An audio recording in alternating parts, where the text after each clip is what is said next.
বন্ধুরা, এই যে আমার বাড়িতে বসানো হলুদ কসমস ফুলের গাছ দেখতে পাচ্ছ।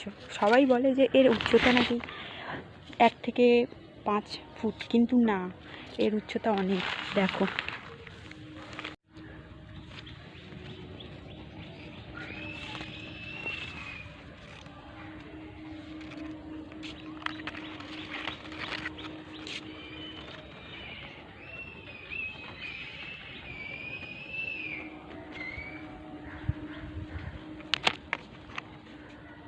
দেখেছো? এর অনেক ভেষজ গুণও আছে। এই গাছটা এসেছে দক্ষিণ আমেরিকা ও উত্তর আমেরিকা থেকে, আমি এটা জেনেছি। তো আমি তো আর দক্ষিণ আমেরিকা বা উত্তর আমেরিকা যাইনি। যাই হোক, এর উপকারিতা হলো রক্তের গ্লুকোজ হ্রাস করা, রক্তে ওই চাপ কমানো, মানে কি বলবো, প্রেশার যেটা আছে ওই এর পক্ষে এটা খুবই উপকারী।